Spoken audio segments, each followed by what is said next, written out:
You know, nothing spices up a mundane farming run quite like a plant that can fight back. Hey everyone, and welcome to the Planet OSRS Complete Guide to Hespori.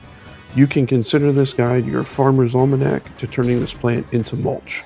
We're going to cover how to get seeds, gear, and inventory and the mechanics of the fight, so by the end of this guide, you'll be an expert in your field. Before we get started, our Discord link is down in the description, and you can feel free to join the clan or guest at any time in game through the clan chat feature. It's PLANET space OSRS. We would love to see you there. So without further ado, let's go ahead and dig in.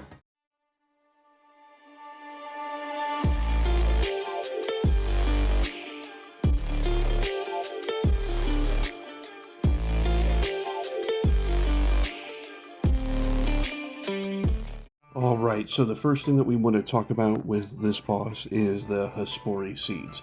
So I'm going to pick it up right here, just inside the Farming Guild. We're going to head over to the west wing of the Farming Guild, right over here. And this is the cave where Hespori is grown and fought. So the first thing that I want to touch on here is this plant right here that's right by me. When this plant is open, how it looks right now, that means that the Hespori plant is ready to go and be harvested, or in this case, it's going to be more like ready to be fought. There's an NPC right over here, Arno. Once you hit 65 farming, because you have to have 65 farming in order to start receiving the seeds, which we're going to talk about here in a minute. Once you hit 65 farming, you can start receiving the seeds. You speak to this NPC in order to not receive any seeds from checking health or harvesting, and he's also the person who serves as your gear collector should you die in the fight. So let's talk about how to get the seeds next. So as I said, 65 farming to start receiving the seeds. You need a seed dipper, and they're planted right here in the Hespori patch right inside this cave, which we'll get to in a little bit. You need the seed dipper in order to plant the seed, and you don't need to use compost or water this plant. It will grow on its own. You don't have to worry about the health of the plant or anything like that. It will grow all on its own without any of that special stuff. You can receive Hespori seeds at level 65 farming when you check the health of trees, bushes, and cacti, and it can also be available from regular patches such as herbs, allotments, and hops, flowers, mushrooms, and giant seaweed.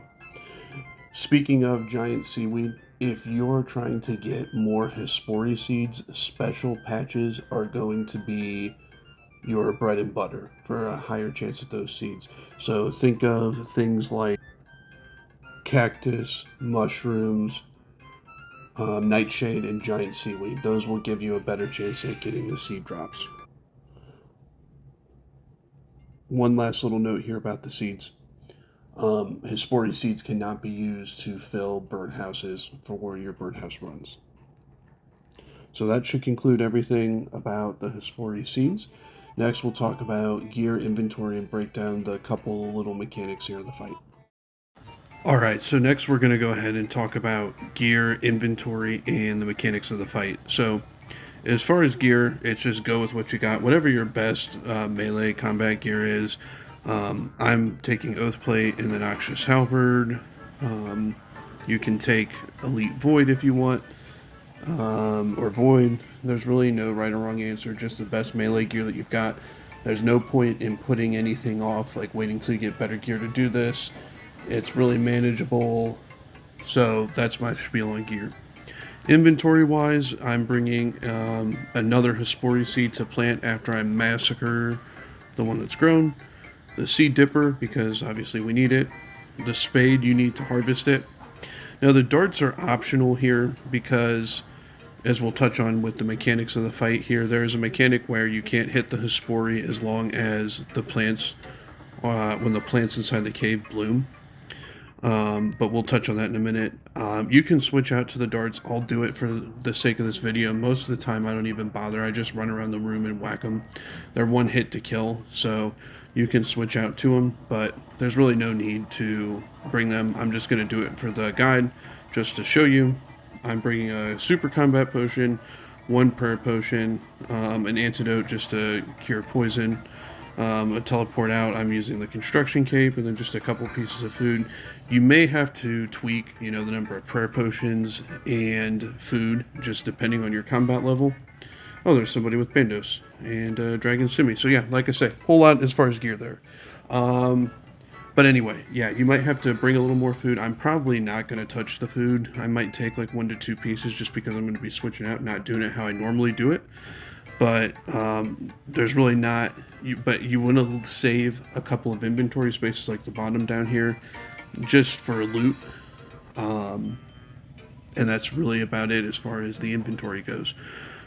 Alright, so let's talk about the mechanics of the fight here. So I'm going to go in the cave here just to show you, but basically you're going to want to come in, pot up with your combat potion. The prayers you're going to want are your best offensive boosting prayer. So I use Piety and Protect from Magic. Then you're just going to right click and hit Harvest. You can inspect it, but this one's fully grown. And the flowers are going to immediately bloom. As long as the flowers are bloomed, the Hespori takes no damage. So that's where these the darts come in. I already have them equipped. And you just run around the room, dart them. It's one shot to kill them. Super easy. Then you can start attacking the Hespori. After 33% of the Hespori's health is gone, the flowers bloom again. Rinse and repeat. Switch over the darts. Take out the flowers. And that happens again after 66% of the health is gone. Rinse and repeat. Take out the flowers. Attack the Hespori. That's the one mechanic. The only other attack that you really have to be aware of for this fight that's really going to present any sort of an issue is it has a binding attack. It's kind of a yellowish, bronzish, tannish like projectile, and it kind of binds you, but it can be hard to see. And after a while, after about, I want to say like between 5 to 10 seconds, don't quote me exactly on it, it's a little bit of time. If you don't start like spam clicking to click away, it can deal a decent chunk of damage to you. So it's just something to be on the lookout for. If you're higher combat, you're probably only going to see it once a fight. But if you're lower combat levels where the fight can drag on a little bit, just be prepared to see that a couple of times. So that's really it. As far as that goes, just my main coaching tip would be just to kind of look out for that attack and just be ready to click away. If you're concerned about it, you can kind of click around a little bit, and then if your character doesn't move, just start spam clicking. Alright, so I'm going to go ahead and get started here. I'm going to pot up, antidote up, harvest, flick on the prayers, and just start going around to the seed, or the flowers here. One shot to kill, and then I'm right on to the next one. Right onto my Noxious Halberd.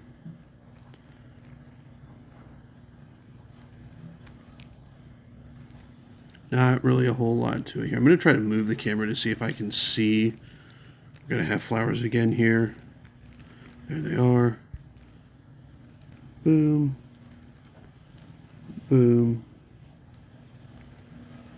Boom.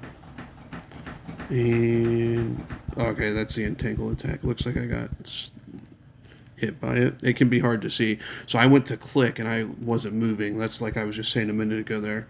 And I just started the spam clicking. So then right back onto the Hespori.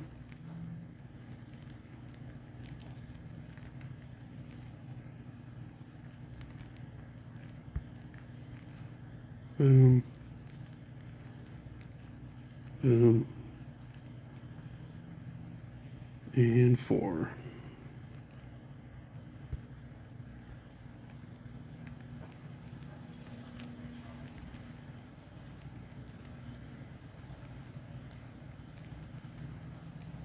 Weed it and weep.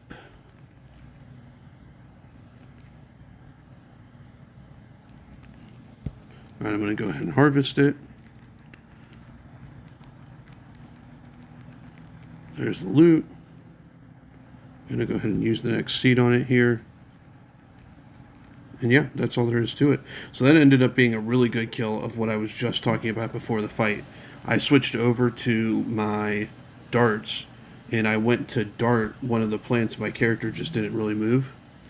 And then all of a sudden, I knew to just start spam clicking. So that can be a way that you can kind of, that you know if you're under that entangle spell. Now, obviously, if you're right here just attacking the Hespori and you miss it, you may not know. So you want to, if you don't have to move, if you don't have a reason to move, you might miss the fact that you're entangled and you might get hit for a little bit of damage there at the end. So but yeah, that would be my only big tip there as far as that goes. So that would conclude this guide, everybody. I hope you found this helpful, and I will see you on the next one. Take care.